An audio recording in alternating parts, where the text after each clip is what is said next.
그러면 5주차 발표자 돌릴게요. 뭐가 안 나겠죠?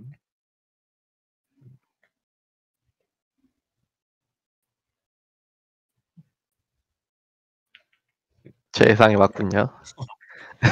괜찮아요. 결과 나왔고요.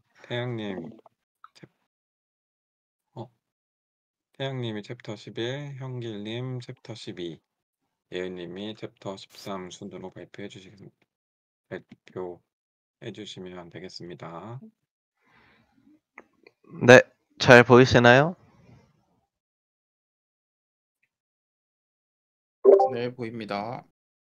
네. 그럼 시작하도록 하겠습니다. 챕터 11은 CPU 스케줄링에 관한 내용이 있는 챕터인데요. 이제 시작에 앞서서 저희가 이제 앞선 강의에서 프로세스에 대해서 계속 배워왔는데, 그럼 운영체제는 CPU를 어떻게 프로세스에 이제 배분하는지 알아보는 챕터라고 할 수 있습니다.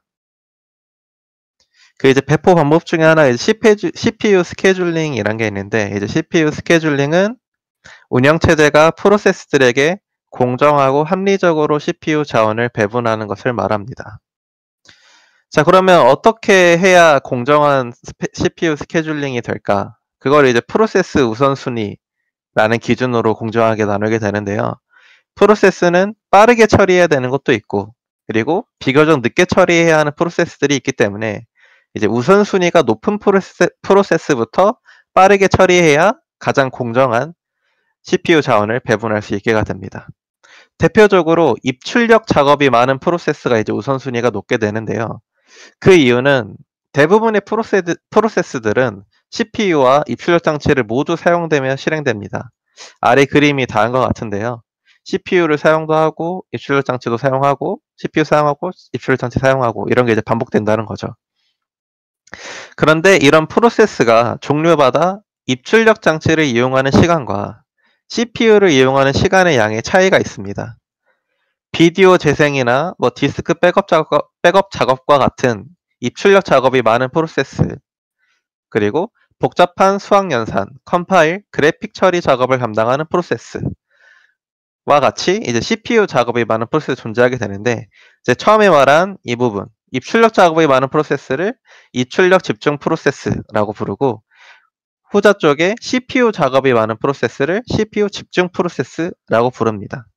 결과적으로 이 전자인 입출력 집중 프로세스를 가능한 빨리 먼저 실행시켜서 입출력 장치를 끊임없이 작동시키고, 그 다음에 CPU 집중 프로세스에 집중적으로 CPU를 할당하는 것이 제일 효율적인 CPU 분배라고 할 수가 있겠습니다. 이렇듯 운영체제는 프로세스마다 우선순위를 부여하게 되는데, 우리가 이제 전 시간에 배웠던 PCB, 바로 이 PCB의 우선순위를 명시하고 이 PCB에 적힌 우선순위를 기준으로 먼저 처리할 프로세스를 결정하게 됩니다. 자, 그러면 이 PCB에 우선순위가 적혀 있는데, 이 운영체제가 모든 프로세스의 PCB를 계속 확인해 가면서 N은 우선순위가 몇이지? 이거 일일이 다 확인하는 게 너무 비효율적이에요. 그래서 이런 비효율적인 걸 좀 개선하고자 줄을 서서 기다릴 것을 요구하는 스케줄링 큐라는 것으로 구현하고 관리하게 되었습니다. 보시면 CPU를 쓰고 싶은 프로세스 큐에 이런 식으로 PCB를 담고, 하드디스크를 쓰고 싶은 프로세스에 PCB를 담고, 프린터를 쓰고 싶은 프로세스에 PCB를 담고, 이런 식으로. 이런 큐는 준비 큐와 대기 큐로 나눠지는데요. 준비 큐는 CPU를 이용하고 싶은 프로세스들이 서는 수리고, 대기 큐는 입출력 장치를 이용하기 위해 대기 상태에 접어든 프로세스들이 서는 줄이라고 할 수 있습니다. 그래서 여기 그림을 보시면 이 준비 상태, 바로 이 준비 상태에 있는 준비 큐에 CPU를 이용하기 위한 프로세스들이 들어가게 되고요. 여기 대기 큐에는 입출력 장치를 이용하기 위해 기다리는 프로세스들이 모이는 큐라고 할 수가 있습니다. 근데 이제 큐가 먼저 들어간 것이 뭐 먼저 나온다 뭐 이런 식의 개념으로 생각할 수 있는데, 이렇게 쌓이는 프로세스들도 우선, 여기 제가 적어놨는데, 우선순위가 낮은 프로세스들이 먼저 큐에 삽입되었더라도, 우선순위가 먼저 낮은 게 먼저 이렇게 삽입이 되더라도 그것부터 나와서 실행이 되는 게 아니라 여기 중에서도 우선순위가 높은 프로세스가 먼저 처리될 수가 있습니다. 그래서 우리 지난 시간에 프로세스 다이어그램을 한번 봤었는데, 이제 여기에 Q까지 포함한 다이어그램을 보면 이와 같이 발전된 모습을 확인할 수가 있습니다. 그 다음으로 알아볼 건 이제 선저명과 비선저명 스케줄링인데요. 이제 CPU를 이제 잘 사용하고 있는 프로세스가 있는데, 갑자기 지금 당장 사용해야 하는 프로세스가 나타난다면, 이 그림처럼 프로세스가 이제 CPU를 지금 할당받아서 쓰고 있는데, 다른 프로세스가 지금 당장 이제 CPU를 써야 돼요. 이런 경우가 있을 수가 있기 때문에 이 선저명 스케줄링은 프로세스가 CPU를 비롯한 자원을 사용하고 있더라도, 이미 선점을 하고 있더라도 A가 더 중요하기 때문에 쓰고 있던 걸 빼앗아서 다시 다른 프로세스에 할당할 수가 있는 스케줄링을 말합니다. 장점은 선점을 하고 있더라도 더 중요한 걸 쓰게 할 수 있으니까 어느 한 프로세스 자원 독점을 막고 다른 프로세스들한테 골고루 자원을 배분할 수가 있다는 장점이 있는데, 단점으로는 다른 프로세스에 계속해서 교환이 많이 좀 일어나다 보니까 이런 문백 교환 과정에서 오버헤드 현상이 발생할 수 있다는 단점이 있습니다. 그 다음으로 이제 비선저명 스케줄링 방식인데요. 이 비선저명 스케줄링 방식은 프로세스가 자원을 사용하고 있다면 그 프로세스가 종료되거나 스스로 대기 상태에 접어들기 전까지, 즉 CPU를 할당받아서 사용하고 있는 프로세스가 끝나기 전까지는 다른 애가 이 CPU를 점거할 수가 없는 방식을 말합니다. 장점은 위랑 반대라고 보시면 됩니다. 문맥 교환이 잘 안 일어나겠죠. 그러니까 오버헤드가 적고요. 단점은 A가 끝날 때까지 기다려야 되니까 그만큼 다른 모든 프로세스가 골고루 자원을 이용하기가 어렵다는 단점이 있습니다. 그 다음으로 이제 알아볼 거는 CPU 스케줄링 알고리즘인데요. 이 스케줄링 알고리즘 종류는 제가 정보 처리 기사 공부했던 당시에 나왔던 개념이 나와가지고 좀 반갑더라고요. 먼저 선입 선처리 스케줄링, FCFS라고 불리는 방식인데요. 이거는 이 이름 그대로 Q에 삽입된 순서대로 처리한다. 먼저 들어간 걸 먼저 처리한다. 그래서 먼저 CPU를 요청한 프로세스부터 CPU에 할당돼가지고 처리하게 되는데, 단점이 있다면 바로 이런 단점이 있습니다. 호의 효과라고 불리는 프로세스들이 기다리는 시간이 매우 길어진다. 그림을 보시면 먼저 들어간 프로세스 A는 17, 프로세스 B는 5, 프로세스 C는 2 이렇게 걸리는데, 이 A가 17시간 걸릴 동안 이 B랑 C는 계속 기다려야 한다는 거죠. 근데 만약에 C부터 작동을 한다면 C는 2만 하면 끝나니까 시간적으로 더 효율적이라는 거죠. C가 먼저 들어가면. 그래서 이런 이 선입선처리 스케줄링은 가장 먼저 들어간 프로세스가 시간이 너무 오래 걸린다면 뒤에 있는 프로세스들이 너무 시간이 길어지게, 대기 시간이 길어지는 호의 효과가 일어나는 단점이 있다라는 거 알아주시면 될 것 같고요. 그 다음은 최단 작업 우선 스케줄링, SJF라고 불리고요. 이것도 이름 그대로 최단 작업부터 우선적으로 하겠다. 그래서 CPU 사용 시간이 짧은 프로세스부터 먼저 실행한다. 그래서 위와 반대로 제일 짧았던 C부터, 그 다음 B, 그 다음 A부터 이렇게 짧은 것부터 처리하는 프로세스를 SJF라고 할 수 있습니다. 그 다음은 이제 RR이라고 많이 불리는 라운드 로빈 스케줄링인데요. 이 라운드 로빈 스케줄링은 선입선처리 스케줄링 방식과 타임 슬라이스 개념이 더해진 스케줄링 방식이라 할 수 있고요. 이제 여기서 타임 슬라이스 개념이라는 게 나왔는데, 이 타임 슬라이스는 프로세스가 CPU를 사용할 수 있는 정해진 시간을 뜻합니다.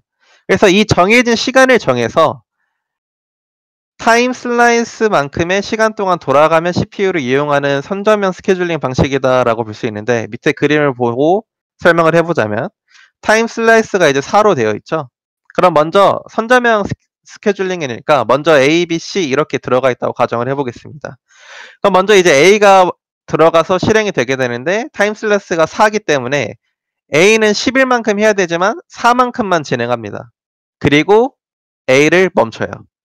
그 다음으로 들어간 B를 실행시킵니다. 근데 이제 B도 4만큼만 실행시키는데 B는 이제 3만큼만 하면 완료가 되기 때문에 4에서 7만 하고 이제 완료가 돼서 이제 B는 없어지겠죠.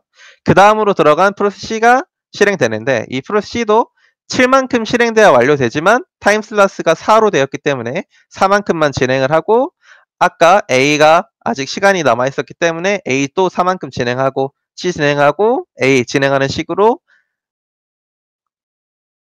진행이 되는 걸 눈으로 좀 확인을 할 수가 있습니다. 그래서 마지막 설명을 보면 이 타임 슬라스가 지나치게 크다면 선입선 처리 스케줄링과 다를 바가 없다. 만약에 타임 슬라이스가 뭐 20이었다 치면 그냥 A 다 하고 B 다 하고 C 다 하고 처음에 했던 선입선 처리랑 이제 다를 바가 없죠. 그래서 호위 효과가 생길 여지가 있고, 타임 슬라이스가 또 지나치게 작으면 A, B, C 교환이 엄청나게 또 많이 일어나겠죠. 그래서 문맥 교환에 발생하는 비용이 크다라는 단점이 있습니다.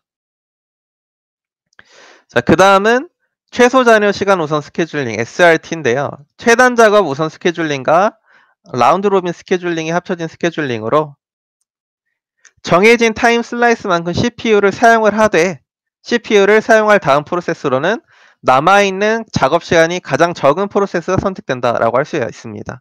위에서는 A, B, C가 순서대로 들어와서 A 처리하고 그 다음 B 처리하고 C 처리하고 했는데, 그렇게 하는 게 아니라 CPU를 사용한 다음에 다음 프로세스가 이제 남아있는 작업 시간이 가장 적은 것부터 이제 선택된다고 볼 수가 있습니다. A, B, C 순서대로 되는 게 아니라 적은 시간부터 프로세스가 선택된다. 그 다음은 우선순위 스케줄링. 우선순위 스케줄링은 프로세스들의 우선순위를 부여해서 순위가 높은 프로세스부터 실행하게 합니다. 만약에 우선순위가 같다면 선입선 처리로 이제 스케줄링을 하게 되고요. 또 이런 스케줄링에 이제 나오는 여러 가지 현상이 있는데, 기하 현상이라고 불리는 우선순위가 높은 프로세스만 실행하기 때문에 이제 우선순위가 낮은 프로세스가 있겠죠. N은 계속 순위가 낮다 보니까 계속 실행이 연기되는 거예요. 그걸 이제 기하 현상이라고 부르고요. 이러한 기하 현상을 극복하고자 에이징이라는 기법이 나왔는데, 기하 현상을 방지하기 위해서 오래 대기한 프로세스의 우선순위를 점차 높입니다. 원래는 9번이라 순위가 밀렸었는데, 계속 이제 밀리면 계속 9번에 두면 우선순위에 계속 이제 밀려서 대기 상태가 돼버리니까, 너 다음은 8번으로 올릴게. 너 다음 7번으로 올릴게. 이렇게 조금씩 우선순위가 높아진다고 볼 수가 있습니다. 그 다음은 다단계 큐 스케줄링. 멀티레벨 큐 스케줄링이라고 불리는 건데요. 위에서의 우선순위 스케줄링이 발전된 형태로 우선순위별로 준비 큐를 여러 개 사용하는 스케줄링 방식이라 볼 수 있습니다. 보시면 우선순위 0, 1, 2 이렇게 큐를 여러 개 둔 상태로 스케줄링 하는 방식이라 볼 수 있고요. 그래서 이 우선순위 숫자가 작은 곳부터 프로세스를 준비 큐에 쌓아서 먼저 처리한다고 보시면 됩니다. 문제점은 프로세스들이 큐 사이를 이동할 수 없다. 즉 우선순위 1에 쌓인 프로세스가 우선순위 0으로 갈 수가 없다는 거예요. 그래서 우선순위가 낮은 프로세스는 이제 계속 연기될 수밖에 없다는 거죠. 이것도 마찬가지로 우선순위가 낮은 그 안에 들어가 있는 이제 여기 프로세스들이 위로 올라갈 수가 없으니까 계속 이제 연기되어 기하 현상이 발생할 수도 있다는 단점이 있습니다. 그 다음으로 다단계 피드백 큐 스케줄링, 멀티레벨 피드백 큐 스케줄링이고, 위에서의 이제 프로세스가 큐를 이동할 수 없다 했는데 N은 이제 큐 간의 이동이 가능해집니다. 위에 다단계 큐 스케줄링의 문제를 해결하기 위해서 등장을 했고요. 그래서 그림을 보면 어떤 프로세스의 CPU 시간이 길면 우선순위가 낮아지고 어떤 프로세스가 낮은 우선순위 큐에서 너무 오래 기다리면 우선순위를 높이는 방식이다. 그래서 마찬가지로 위에서 아까 순위를 조정한다 했던 스케줄링이 있었죠. 우선순위 큐에서. 그래서 이것도 우선순위가 낮아지면 계속 정체하는 기하 현상이 일어나니까 이걸 우선순위를 점점 높아지는 에이징 현상으로 이제 우선순위를 올려가지고 처리할 수 있게끔 만드는 스케줄링 방식이라 할 수 있습니다. 바로 이런 다단계 피드백 큐 스케줄링이 가장 일반적인 CPU 스케줄링 알고리즘이라고 할 수 있습니다. 이상입니다.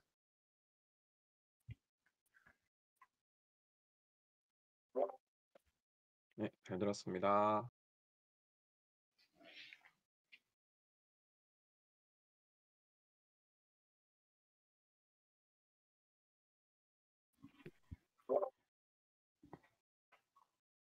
대장님, 대장님 저기 화면 내려주시고 질문 받을까요?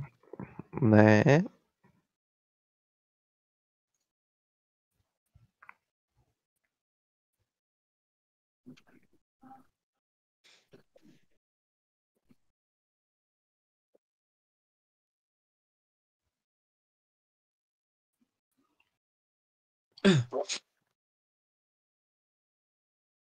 저부터 질문 드려도 될까요? 네. 다단계 피드백 큐 스케줄링이 어떤 문제를 보완한 스케줄링 방식인지 설명해 주실 수 있을까요? 다단계 피드백 큐 스케줄링은 다단계 큐 스케줄링의 단점 중에 하나였던 다단계 큐 스케줄링은 준비 큐를 여러 개 준비해가지고 사용하는 스케줄링 방식인데 이 큐 간의 프로세스들이 이동이 불가능하기 때문에 우선순위가 낮은 프로세스들은 계속해서 실행되지 않는 기하 현상이 일어나다 보니까 큐 간의 이동이 가능하게끔 만든 게 바로 다단계 피드백 큐 스케줄링입니다. 네, 감사합니다.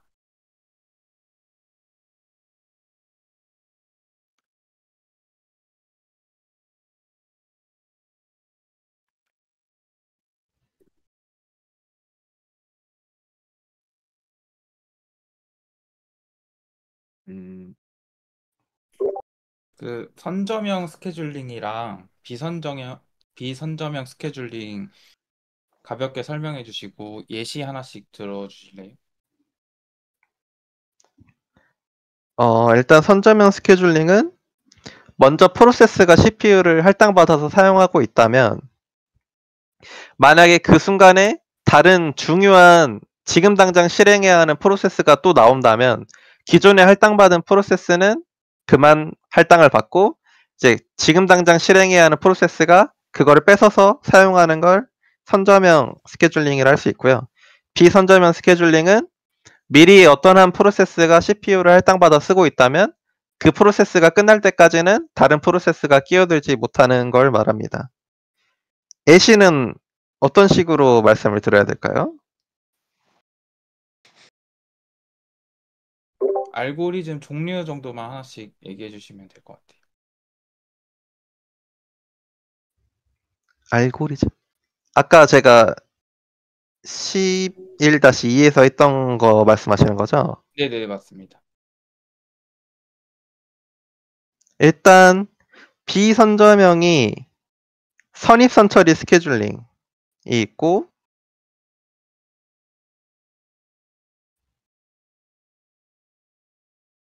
음,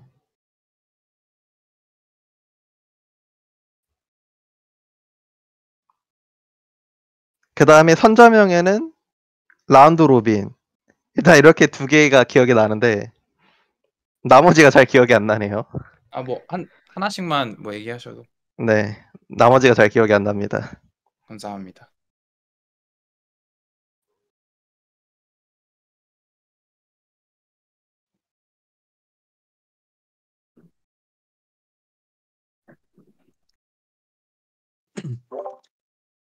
네, 감사합니다. 잘 들었습니다. 네, 수고하셨습니다. 저 준비하겠습니다. 네. 네.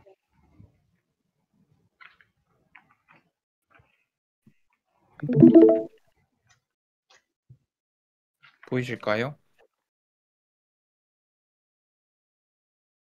네, 보입니다. 네. 근데 제가 이 부분의 좀 뒷부분이 여기 모니터 이 부분이 좀 이해가 안 가는 부분이 있어서 일단은 발표 처음부터 쭉 발표하는데 뒷부분은 살짝 미숙할 수도 있습니다. 일단 발표 시작하겠습니다. 일단 프로세스 동기와 12챕터 발표 시작하겠습니다. 동기화란 무엇이냐면 이제 프로세스들이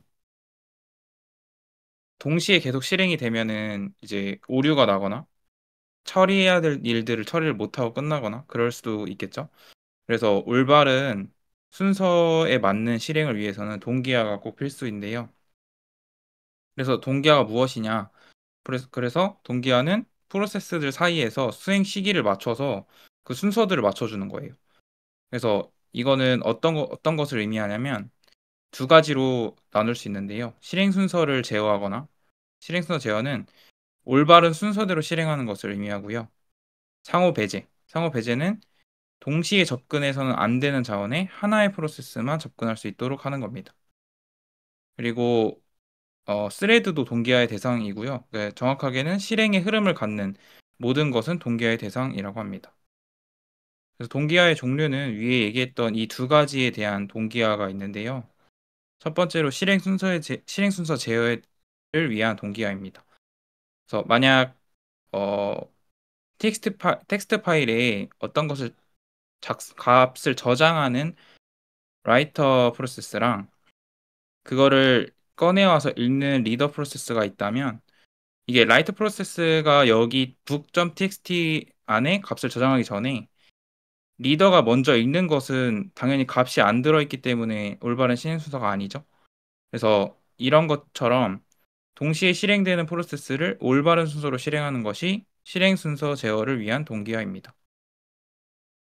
상호 제어를 위한 동기화는 이제 공유가 불가능한 자원의 동시 사용을 피하기 위해서 사용하는 알고리즘인 상호 배제를 사용하는 건데요. 예를 들어서 여기 프로세스 A와 B가 이제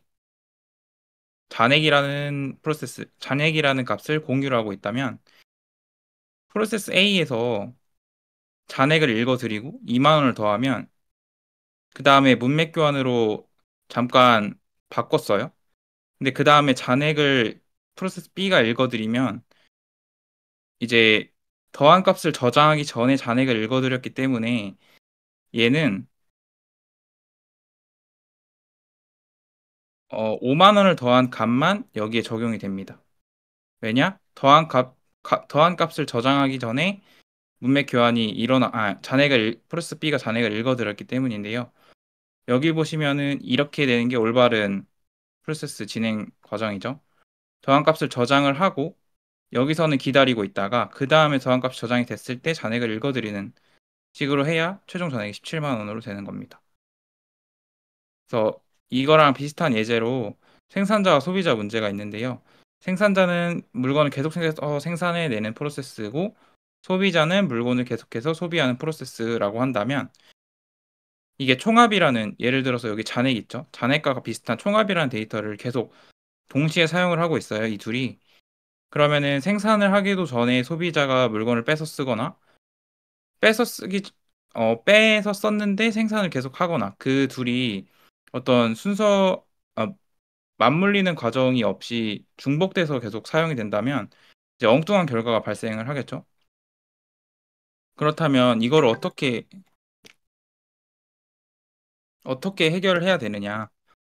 그래서 동시에 접근해서는 안 되는 자원을 공유 자원이라고 하는데 아까 위에 예시로 썼던 잔액과 총합 같은 전역 변수가 있고 뭐 파일, 입출력 장치, 보조기억 장치 등이 다 공유 자원으로 쓸 수 있다고 합니다. 그래서 공유 자원 중에 2개 이상의 프로세스가 동시에 실행되면은 안 되겠죠? 그래서 보시면 아까 잔액과 총합 같이 동시에 실행되는 문제가 발생하는 자원에 접근하는 코드 영역을 임계구역이라고 합니다.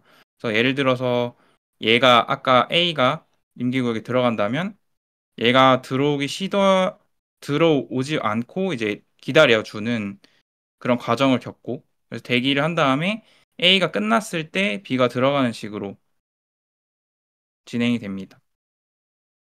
근데 레이스 컨디션이라고 이제 이 임계구역이 잘못된 실행으로 여러 가지 뭐 2개 이상 한참 많은 프로세스들이 다 여기를 실행한다고 한다면 이제 아까 계좌 잔액이나 생산자 소비자 문제 잔액과 총합처럼 데이터의 일관성이 깨지는 문제가 발생을 하겠죠. 그래서 이게 왜 일어나느냐? 컴퓨터 구조 부분에서 배웠듯이 컴퓨터 내부는 이제 고급 언어를 저급 언어로 변환해서 실행을 하잖아요. 그래서 해당 과정에서도 원래 고급 언어 한 줄로 작성을 해도 컴퓨터 내부에서는 뭐 세 줄, 네 줄, 다섯 줄로 변환이 되어서 들어가기 때문에 그 과정에서 코드가 하나 끼어 들어가거나 이러면 이제 꼬이게 되는 꼬이게 되는 거니까 이제 이때 이제 이거 상호 배제를 위한 동기화는 그거를 못하게 관리를 하는 것을 의미합니다. 그래서 임계구역 문제를 해결하기 위한 세 가지 원칙은 상호 배제. 하나가 이것도 했네. 하나가 여기 임계구역 안에 들어갔으면 다른 프로세스는 절대 들어올 수 없게끔 하는 거고, 그 다음에 진행. 진행은 이제 임계구역에 어떤 프로세스도 없다면 임계구역 안에 들어가고 싶어하는 프로세스는 들어갈 수 있는 거고, 유한대기는 한 프로세스가 임계구역에 진입하고 싶은데 이제 어디에 그 임계구역에 어떤 프로세스가 들어가 있다면 대기를 하겠죠. 근데 그 프로세스는 무조건 임계구역에 들어올 수 있어야 돼요. 무한정 대기하는 것은 안 됩니다. 그래서 이렇게 세 가지로 임계구역 문제를 해결할 수 있습니다. 그다음에 이 동기화를 위한 기법 세 가지가 있는데요.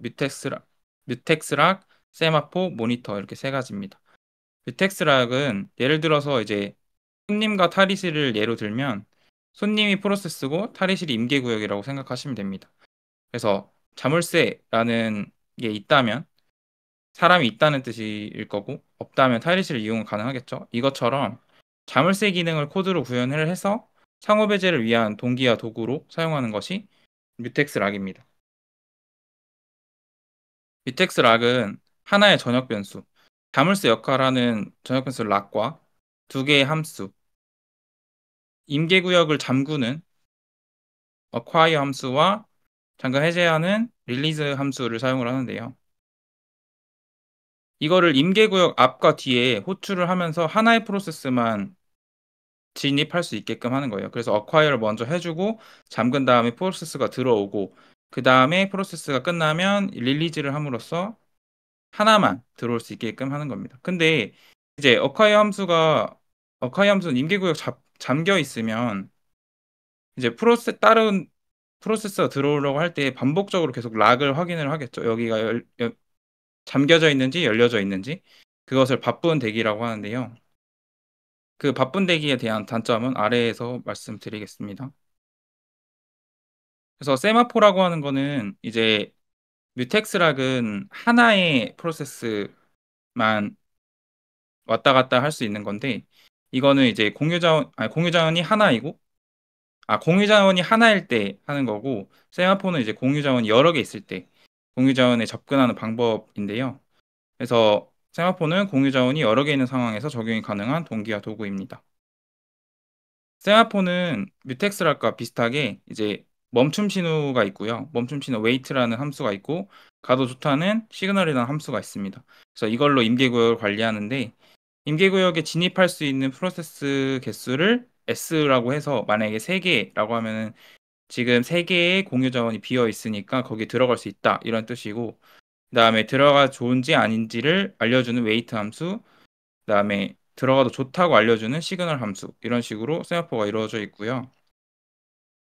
아까 말했던 바쁜 대기는 계속해서 이제 락을 확인을 했어야 됐잖아요. 근데 이거는 CPU 주기를 계속 낭비를 하는 거기 때문에 손해입니다. 그래서 세마포는 이걸 큐를 통해서 해결을 하는데 만약에 웨이트 함수가 사용할 수 있는 자원이 없다면 들어가고 싶은 프로세스를 대기 상태로 만들고 그 PCB를 세마포를 위한 대기 큐에다 넣어요. 그 다음에 시그널은 이제 들어가도 좋다고 신호를 주는 역할을 하니까 대기 중인 프로세스를 대기에서 제거를 하고 그 다음에 이제 준비 상태로 변경한 다음에 들어갈 수 있게끔 준비 큐로 옮겨줍니다.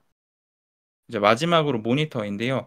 모니터가 제일 최근에 나오고 제일 많이 쓰이는 방법이라고 합니다. 그래서 근데 이게 세마포에서는 계속 웨이트 함수와 시그널 함수를 프로세스 앞뒤에 넣어줌으로써 작동이 되게끔 하는 방식인데 이제 이거는 계속 웨이트랑 시그널 함수를 앞에 뒤에 명시를 해줘야 되니까 그게 참 번거롭겠죠. 꼬일 수도 있고 아니면 똑같은 웨이트 함수를 두 번 쓰거나 시그널을 두 번 쓰거나 하는 방식으로 돼서 꼬일 수도 있다고 합니다. 그래서 모니터라는 방식은 공유 자원과 공유 자원에 접근하기 위한 인터페이스 그 통로라는 걸로 묶어서 관리를 하는데요. 아래 그림을 보시면 공유 자원들을 인터페이스에 접근하기 위한 큐로 만들고 그 다음에 여기에는 하나의 프로세스만 들어오도록 하여서 상호 배제를 위한 동기화를 제공을 합니다. 상호 배제를 위한 동기화는 한 구역에 진입했으면 한 프로세스가 임계 구역에 들어왔으면 다른 프로세스는 들어오지 못하게 하는 거죠. 뭐 이런 식으로 상호 배제를 위한 동기화를 제공을 해주고 그 다음에 실행 순서 제어를 위한 동기화도 제공을 해줍니다. 이거는 순서대로 돌아갈 수 있게끔 하는 동기화죠. 그래서 특정 조건을 바탕으로 제가 이 부분이 조금 이해가 안 되긴 했는데 특정 조건을 바탕으로 프로세스를 실행하고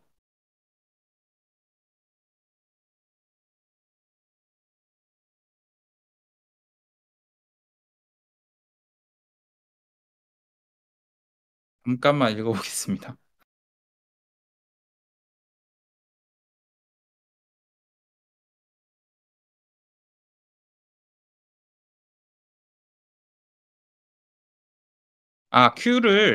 그러니까 프로세스 QA 있는 프로세스가 이제 일단은 조건 변수에 QA 있는 대로 먼저 들어가고 그 다음에 그 조건에 맞으면 시그널 함수로서 공유 자원에 접근할 수 있게끔 하는 방식입니다.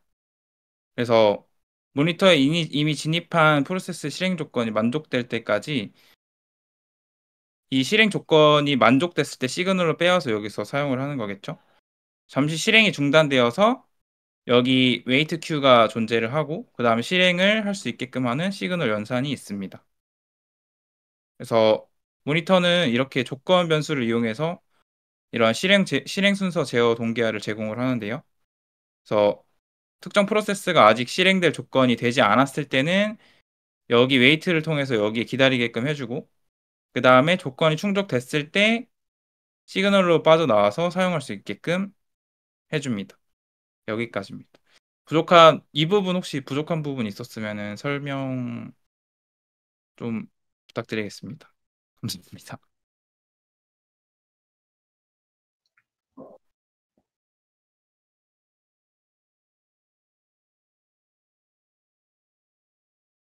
그렇습니다.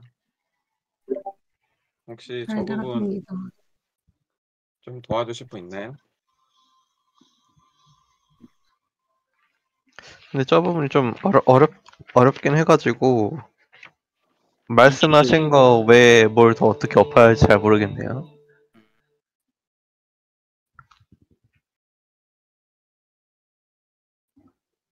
이 조건 변수에 대해서 저는 조금 이해가 조금 안 가서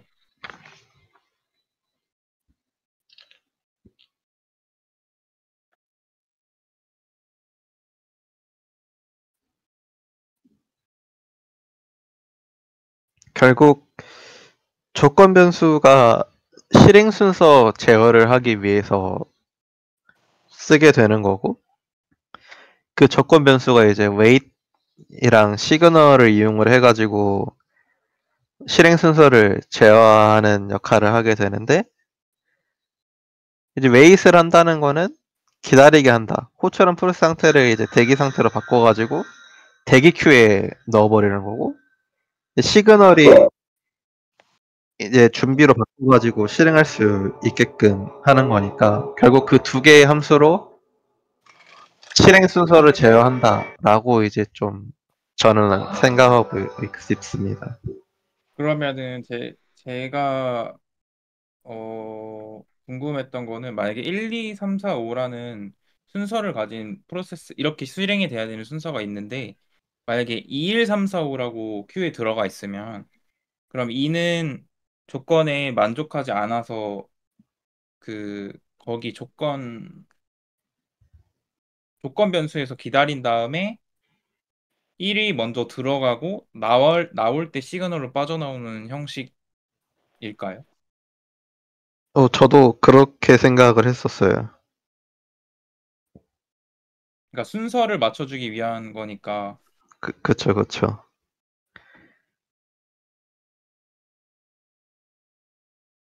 이거는 좀 어렵네요.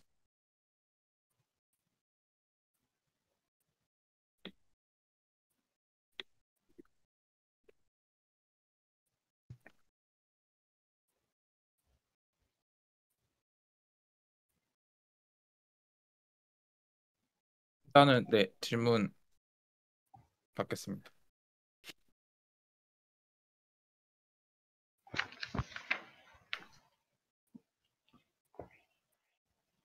세마포에 대해서 한번 설명해 주세요. 세마포는 뮤텍스 락이 하나의 공유 자원에 대해서 하나의 프로세스만 들어갈 수 있게끔 하는 방법이라면, 세마포는 여러 개의 공유 자원을 여러 개의 프로세스가 들어갈 수 있게끔 관리하는 방법인데, 어, 몇 개의 공유 자원이 남았는지 알려주는 전역 변수 s랑, 그다음에 웨이트 기다 기다려야 되는지 안 기다려야 되는지 확인을 해주는 웨이트 함수랑, 이제 들어갈 수 있다고 알려주는 시그널 함수, 이렇게 구성이 되어 있고요. 그다음에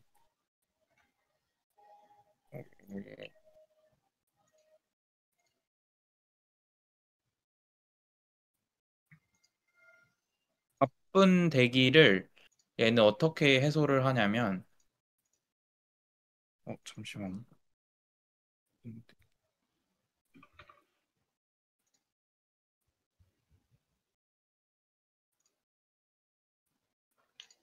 잘 모르겠습니다.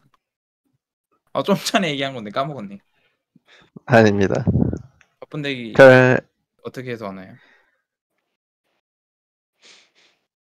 바쁜 대기요? 네.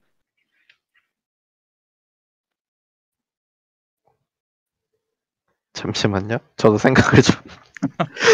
바쁜 대기 어떻게 썼지? 예은님 아시나요?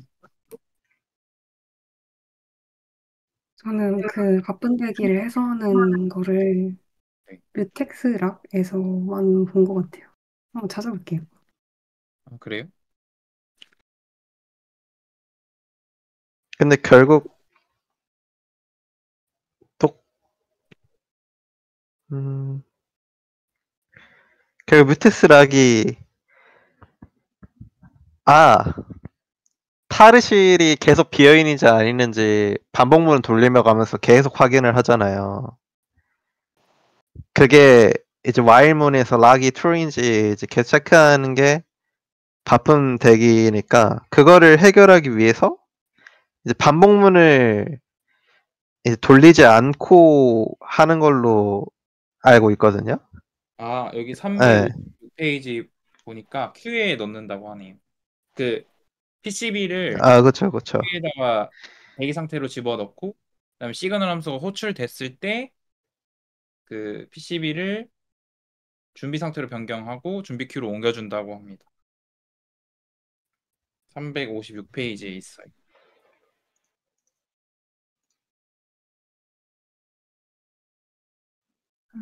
그래서 제가 이 부분이 좀 궁금했어가지고 그러면 이거를 파이썬 코드로 구현하면 어떻게 될까? 막 이런 게 궁금해가지고 조사를 해봤었는데 이런 식으로 웨이트 함수랑 시그널 함수를 우리가 직접 사용자가 정의하는 게 아니고 이미 다 세팅이 되어 있더라고요, 스레딩에. 그래서 스레딩 변수 만든 다음에 이걸 하고 싶으면 그냥 위스락이라는 코드만 치면 그게 그냥 시그널이랑 웨이트를 자동으로 해주더라고요. 그냥 딱 한 줄로. 근데 이제 그것도 어떻게 보면 억지로 내가 코드를 만드는 거고 실제로는 뭔가 그게 다 프로그래밍 하에서 작업이 다 돼 있어가지고 그 개발자가 막 그렇게 크게 만질 게 없는 것 같아요. 음, 여기 353페이지에 보면 C랑 C++이랑 파이썬 같은 언어에는 이제 그런 함수를 직접 구현하지 않도록 기능을 제공한다고 되어 있네요. 그러니까 얘는 뮤텍스락 얘기지만 아마 네, 다른 것도 그럴 것 똑같은 같아요. 얘기. 네. 그래서 막 저도 실험을 해봤는데 진짜로 그런가 하고 해서 스레드 2개 만들고 진짜로 일씩 증가시켜 보니까 진짜 원하는 수만큼 안 늘더라고요. 그런 걸 보면서 이런 게 있구나 사실 스터디하면서 오늘이 제일 그거 유용한 지식이었던 것 같아요. 근데 그 스레드 질문이 좀 많이 나오잖아요. 면접에서. 네, 맞아요. 그런 얘기하면 엄청 좋죠. 동기화 단골이죠. 단골 질문. 그렇죠. 네, 동기화 방법.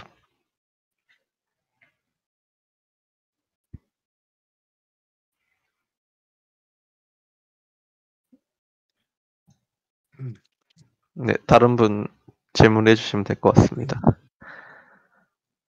저 질문 드릴게요.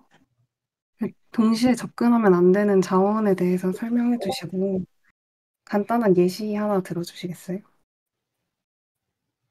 동시에 접근하면 안 되는 자원은 공유 자원이라고 하고요. 그리고 간단한 예시는 이제 어, 잔액 입금과 출금 아니다. 입금에 대한 프로세스인데 그게 두 가지로 이루어져 있고 잔액은 공유하고 있는 상황이라고 하면 이제 A라는 프로세스, B라는 프로세스가 둘 다 입금을 하고 있는 상황이라고 하면 이제 A는 2만 원을 넣었고 B가 5만 원을 넣었는데 이제 A가 잔액을 읽어드리고 그 다음에 2만 원을 넣고 문맥 교환이 일어난 다음에 잔액을 확인 잔액을 확인하는 과정 사이에 프로세스 B가 이제 잔액을 먼저 읽어드린다면 2만 원을 넣었다고 A의 프로세스가 완료되기 전에 B가 또 중간에 들어와서 한 거잖아요. 그래서 잔액을 만약에 잔액이 10만 원으로 시작을 했다면 프로세스 B도 10만 원을 읽고 A도 10만 원을 읽은 상태니까 프로세스 B가 읽은 잔액에 프로세스 B가 넣은 금액만큼만 나오겠죠? 그게 공유 자원에 대한 예시입니다. 감사합니다. 어렵니? 음,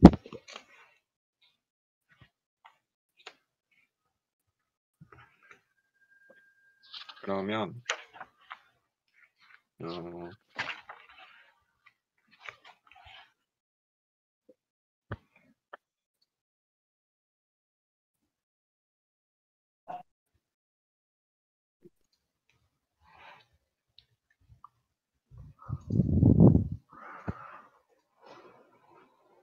그 상호 배제를 위한 동기화를 위한 세 가지 원칙, 그 세 가지를 말씀해 주시겠어요? 어, 일단은 상호 배제가 있고요. 네. 상호 배제는 하나의 프로세스가 돌아가고 있다면 다른 프로세스가 접근하지 못하게 하는 알고리즘입니다. 그리고 진행과 유한대기가 있는데요. 진행은 들어가고 싶은 프로세스가 있는데 공유 자원이 비어 있다면 들어갈 수 있게끔 하는 들어가야 하는 거고요. 유한 대기는 들어가고 싶은 프로세스가 있는데 어 이제 공유 자원을 사용 중이어서 그 프로세스가 대기 상태로 넘어가잖아요. 그러면 그 프로세스는 무조건 공유 자원에 접근할 수 있어야 됩니다. 계속 기다리는 거는 무한정 기다리는 것은 안 되는 원칙입니다.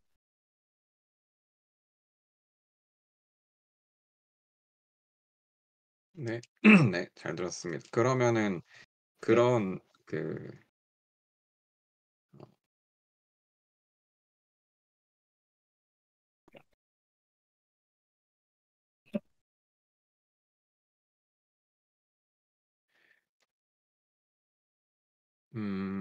이걸 뭐라 하지? 그렇게 이제 여러 가지 프로세스들이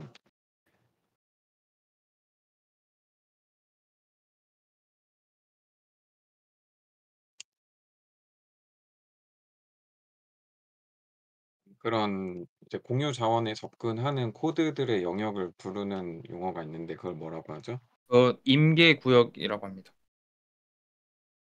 네, 그러면 임계 구역에 만약에 여러 개의 프로세스가 동시에 들어갔을 경우에는 그런 상황을 뭐라고 하시나요? 교착 상태라고 아닌데. 교착 상태 다음 뭐였지? 잘 모르겠습니다. 다른 분 혹시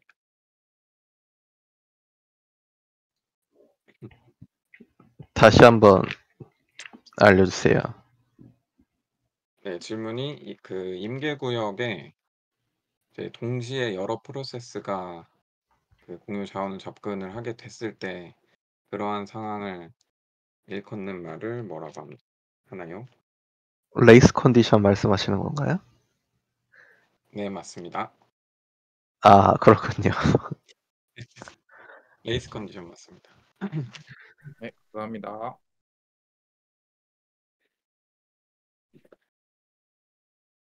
그럼 이제 질문 다 됐을까요? 쓰시면 네. 발표 네. 마무리하겠습니다. 네. 고생하셨습니다.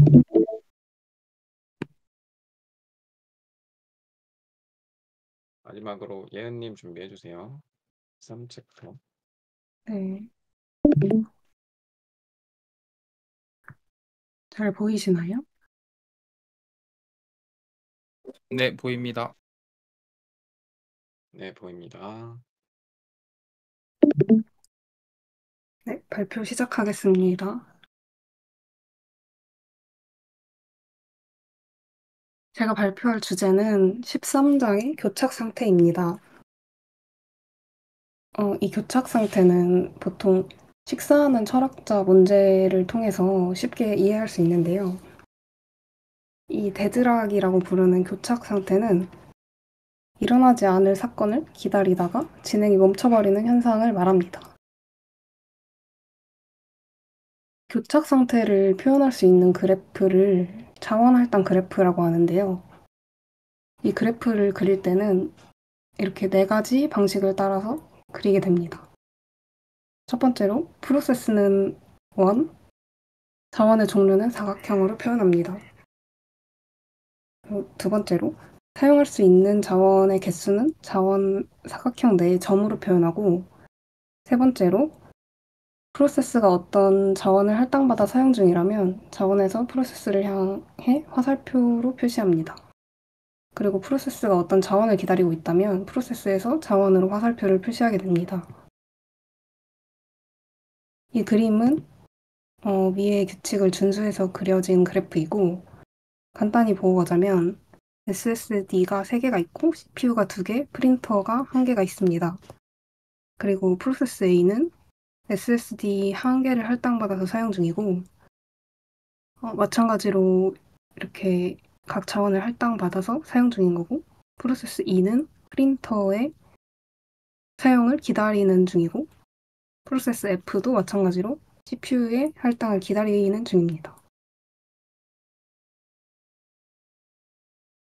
이처럼 교착 상태가 발생한 상황은 자원 할당 그래프가 이렇게 원의 형태를 띱니다. 하지만 원의 형태를 띈다고 해서 반드시 교착 상태인 것은 아니라고 합니다.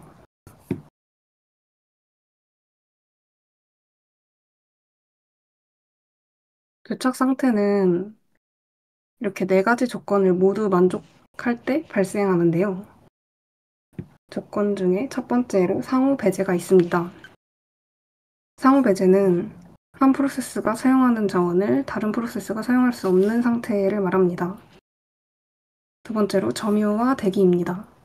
점유와 대기는 자원을 할당받은 상태에서 다른 자원을 기다리고 있는 상태를 말합니다.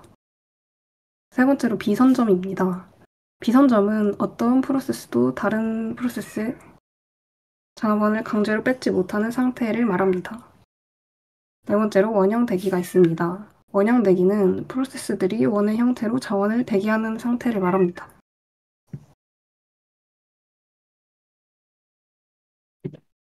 교착 상태를 해결하기 위해서는 예방, 회피, 검출 후 회복의 방법을 택할 수 있습니다.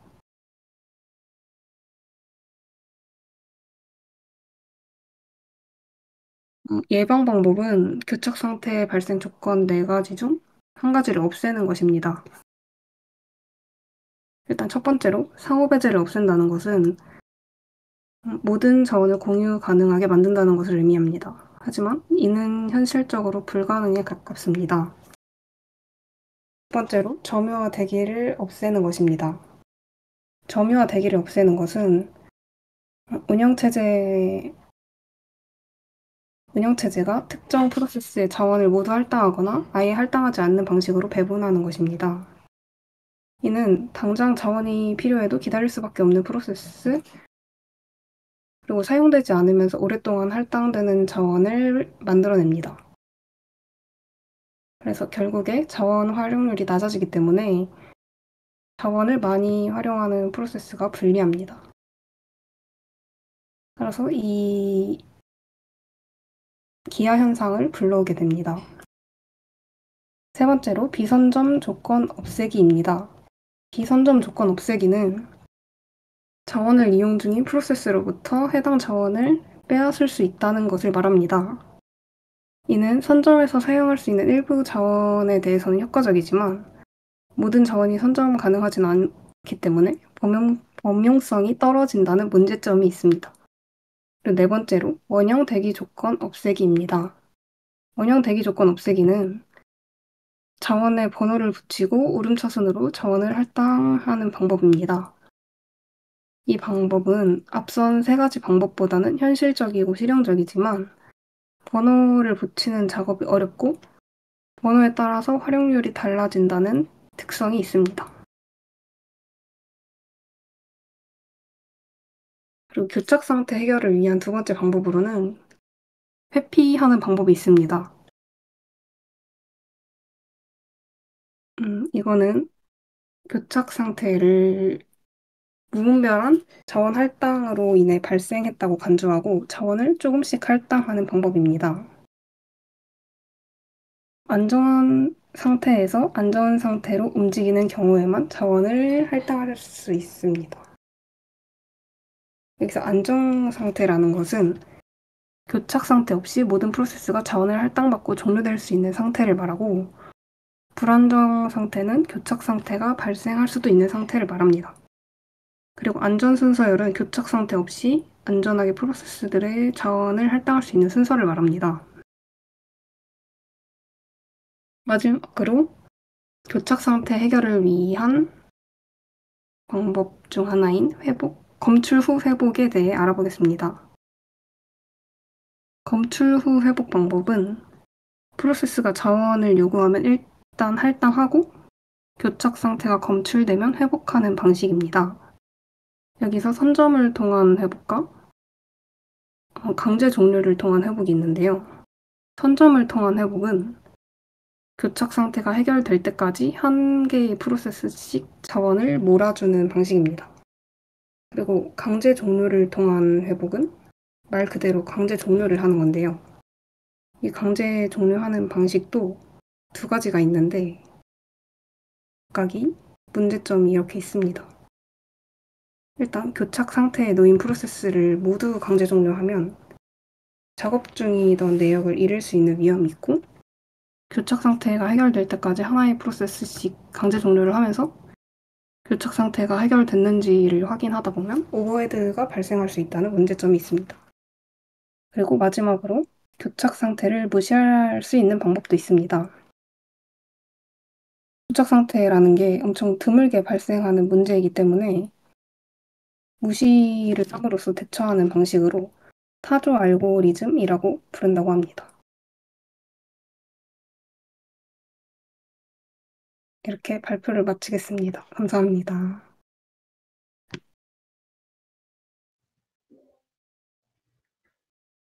잘 들었습니다. 맞습니다. 질문 있습니다. 네, 교착 상태가 발생하는 조건에 대해서 설명해 주시겠어요? 교착 상태는 그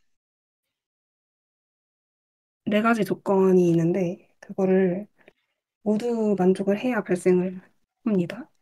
이 조건에는 상호 배제,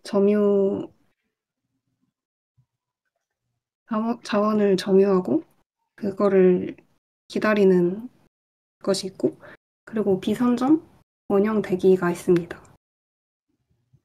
상호 배제는 설명할까요? 네, 설명해 주셔도 됩니다.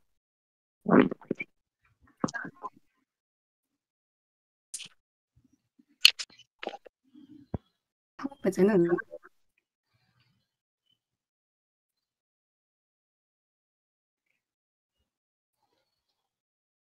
들리시나요? 네, 잘 들립니다. 네. 상호 배제는 프로세스가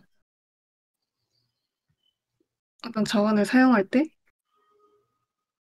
다른 프로세스가 그 자원에 접근할 수 없는 상태를 말하고 점유를 했다가 점유를 했다가 대기를 하는 거는 그냥 말 그대로 자원을 점유를 하고 있다가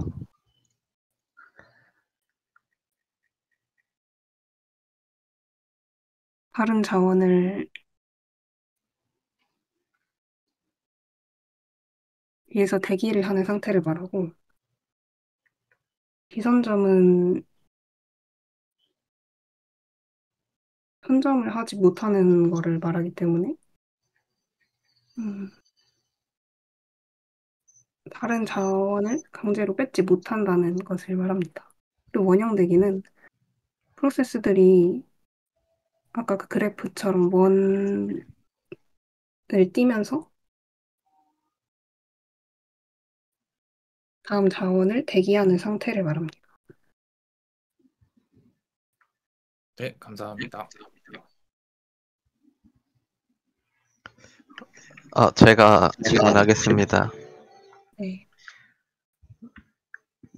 교차 상태를 식사하는 철학자 문제를 비유해서 설명해 주실래요? 음, 식사하는 철학자 문제라는 게 원형의 테이블에 사람들이 앉아가지고 이렇게 양손에 포크를 들고 자기 순서를 기다리는 문제인데 양손에 포크를 들고 있다가 양손에 포크를 들고 있는 게 아니라 양손에 포크를 들 수 있는데 일단 만약에 왼쪽에 포크를 들었다가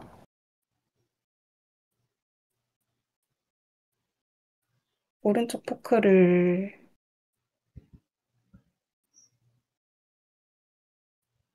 음?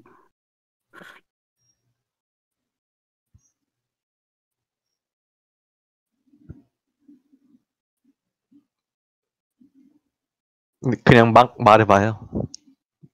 이걸 뭔가 설명을 하려니까 좀 어렵네요.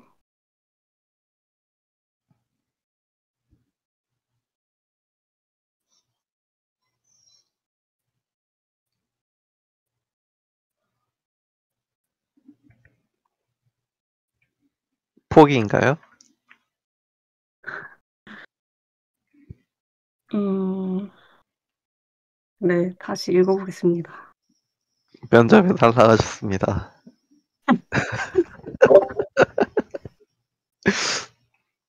이거는 결국 조건이 그거예요.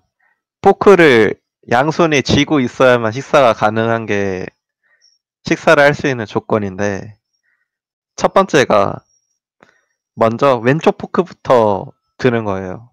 근데 이게 여러 프로세스가 동시에 실행된다고 가정하는 챕터잖아요. 바로 이 앉아있는 철학자들이 다 동시에 실행되는 프로세스들인데, 그럼 이 사람들이 동시에 왼쪽 포크를 들게 되는데, 그러면은 이제 오른쪽에 있는 포크를 들어야 두 개가 되면서 식사가 되잖아요.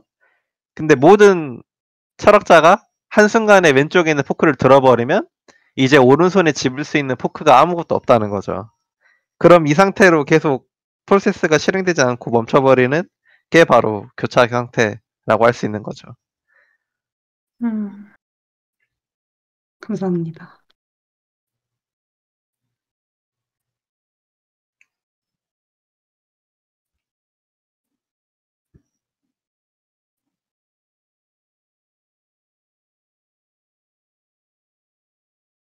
음.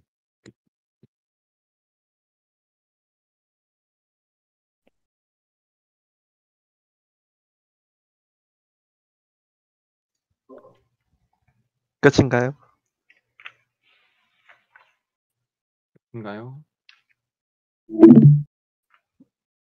끝인가 봅니다.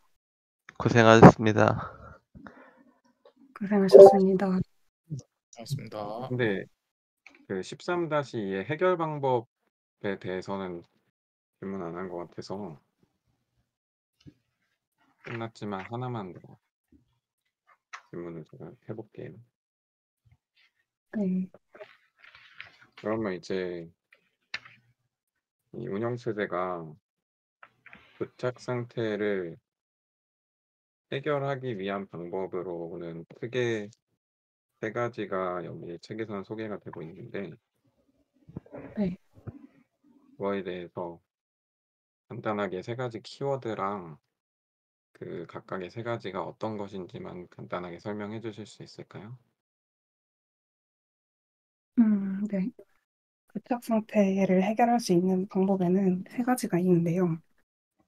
일단 교착 상태를 예방하는 거, 그리고 회피하는 거, 그리고 검출 후 회복하는 방법이 있습니다.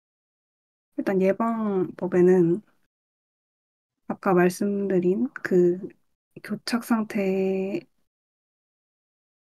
교착 상태가 되는 그 조건을 만족하는 네 가지 중에 하나라도 없애는 방법이고요. 그리고 회피하는 방법은 그 안전 상태일 때만 자원을 할당하는 방법입니다. 그리고 검출 후 회복하는 것은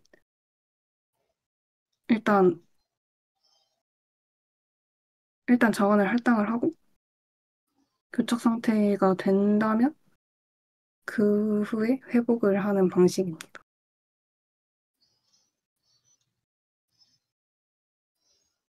네, 감사합니다. 감사합니다. 음. 그러면 이제 발표랑 질문은 이제 다 끝났고요. 네. 음. 공식적인 스터디는 끝났으니까 평길이 언제까지 가야 돼? 아직 안 정해졌어. 그냥 이거 하고 다 나가도 되긴 하는데 이거 15, 16 아니다. 14, 15는 다음 주 음. 수요일이야 아니면은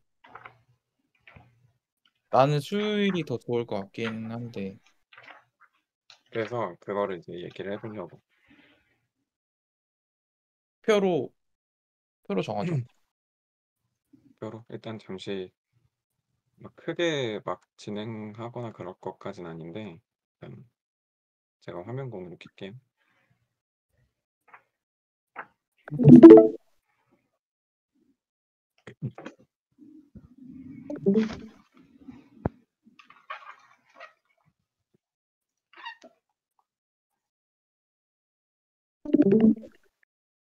일단은 방금 형길이가 얘기한 것처럼 6주차 다음 주 스터디 날짜를 정해야 되고, 그리고 이제 다음 주 발표는 지금 보니까 예은이 3번, 태양이 3번, 형길이 또 네 번. 3번이었나? 오늘까지 4번이야? 오늘까지 대박. 아 진짜? 개근. 그러면 개근상. 그럼 개근하는 김에 다음 주도 개근을 하는. 다음 주도 그냥 뭐야? 다음 주는 그냥 사다리 타고,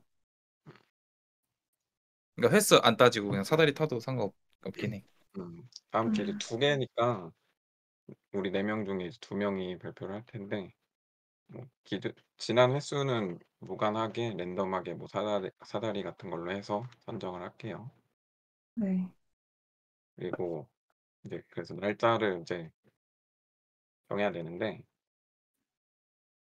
다음 주 목요일부터가 그거죠. 네, 목요일부터 추석입니다. 요일. 다음 주 수요일에 하는 거 다음 주 수요일이랑 만약에 그게 좀 부담스럽다 하면 그 다음 주가 되는데, 다음 주가 어떻게 되지? 일단은 그러면 다음 주랑 다다음 주 중에 먼저 투표를 해볼까요? 아, 어떻게 하지? 잠깐만. 왜? 음, 오케이. 다음 주. 그냥 말로 합시다. 뭐 네. 다음 주에 하자. 그 저희 회식? 아니. 스터디. 왜 다음 주에 무조건 하지? 아, 다음 주에 27일. 무조건 아, 태양이. 27일 좋다. 근데 다음 주에 하루 앞당겨지는 것도 있고, 이제 요번 주에 그 공채도 많이 열리고 막 정신이 없다 보니까 요번 주부터. 똑같지 않을까? 근데 어, 그 얘기하고 싶었어요, 저는. 어차피 다다음 주까지야. 그게. 그러니까 27일 날 하면은 5일 날은 한 턴 쉬기. 5일 날은 한 턴 쉬기? 그러니까 27일 날 끝나면 5일 날 이제 전범위에 대한 이제 뭐야 질답을 하려고 했던 건데 음. 아, 5일 그걸 한 턴 쉬기? 한 주 이제 미루고 12일 날 하자. 이 얘기였어. 그거를 한 주 미루자. 그러니까 27일에 하는 대신 5일 날을 하루 쉬고 12일부터 그 질답을 하고 책을 정하고 이제 하자. 음. 좋은 것 같아요. 왜냐면 추석주도 있어서 왔다 갔다 하는 사람들은 엄청 바쁠 거고 물론 그냥 질담만 하는 거지만 뭐 막 지금 공고 보면은 쓸 게 막 모여 있어서 그치. 괜찮네. 그냥 딱 깔끔하게 진도는 다음 주에 그치 빠르게 진도 마무리하고. 버리고 대신 근데 이 전범위를 하는 그 질문은 좀 빡빡하게 가겠습니다. 네 미뤄서가 아니라 사실 좀 다 같이 도움이 되기 위해서. 그러면은 이제 그 인터넷 같은 데 찾아봐서 뭐라 하지 자주 나오는 이제 면접 질문들 같은 거 있잖아 그치. 그런 거에서 이제 컴퓨터 구조랑 운영체제 쪽을 긁어서 물어보는 식으로 근데 거의 보면 운영체제 쪽이긴 하던데 랜덤 그래서 좀 저번에 말랐던 게 운영체제만 하는 게 어땠냐고 제가 그랬거든요. 맞아. 운영 체제만 해도 상관없을 것 같긴 해. 오케이. 그럼 운영체제만 하는 걸로 하시죠. 오케이. 운영 체제만 해서 질문은 이제 약간 우리가 같이 스터디를 해서 뭔가 질의응답하는 느낌이 아니라 이제 그냥 면접처럼 면접 스터디 해본다는 느낌. 그런 거 없을까? 차라리 그렇게 가면 우리가 지르하는 것도 지르하는 건데 뭐 AI가 해주는 거 없을까? AI가? 요새 막 그런 거 많던데. 뭐 일단 그건 한번 좀 더 찾아볼 생각. 알아봐야 될 것 같아. 그러면 진짜 면접 보는 것처럼 한 명당 뭐 20분, 15분씩 15분 정도 잡아서 집중적으로 물어보고 이런 식으로. 음. 조금 방식은 뭐 AI 뭐 좋은 게 있으면은 그거를 써보든 좀 방식은 차차 생각해보되 만약에 혹시 좋은 의견 있으면 다들 알려주시고요. 네. 그럼 어쨌든 날짜는 다음 주 스터디 6주 차는 다음 주 수요일에 하는 걸로 하겠습니다. 그리고 이 도서랑 주제 선정하는 거는 제가 다음 주까지 알아보고 다음 주 스터디 때가 아니라 조금 아니다 어차피 주제랑 도서 선정을 다음 주 스터디 끝나고 그 질문 전까지 정하기로 한 거니까 제가 다음 주 전까지 미리 한번 조사를 해서 목록을 뽑아서 다 같이 한번 다시 회의를 통해 선정하는 걸로 하겠습니다. 나 저번에 네. 얘기했던 네트워크 책은 혹시 형은 봤나? 못 봤어. 그거 그 이후로 보진 않았어. 한빛 미디어에 나오는 책인데 저는 뭐 다음에 얘기하겠습니다. 이건 한빛 한번 미디어 다시 한번 볼게요. 네트워크 관련된 책이 있어요. 나도 한번 다시 한번 볼게 이번 주. 아마 이번 주는 여기 있다. 스터디 하루 앞당겨지기도 했고 좀 바쁘고 다음 주 추석도 준비하고 막 해야 되니까 각자 사람마다 일단 이번 주 스터디 준비 열심히 해오고 다음 주에 조금 여유 있게 뭐 그 다음 스터디에 대해서 얘기라든지 뭐 이런 거는 다시 한번 얘기를 해봅시다. 네. 아 그리고 지금까지 그래도 우리가 운영체제를 6주 정도 스터디를 해봤으니까 한번 그거에 대해서 좀 피드백을 하기도 할 것 같아요. 음. 다음 스터디를 정하게 되면 같은 방식으로 진행을 할지 아니면 조금 추가적인 의견이 있으면 수정을 해서 진행할지 그런 것들을 다음 주에 한번 또 회의를 하겠습니다. 알겠습니다. 아 다들 근데 다들 다음 만약에 뭐 다음에 네트워크든 DB든 하면 다들 하는 건가요? 하면은? 저는 합니다. 네, 뭐 괜찮을 것 같습니다. 벌려놓은 건 좀 있는데. 뭐 하세요? 개발하는 뭐 하냐고요? 네. 개발 스터디 하나 하고 있고, 그리고 백엔드 실무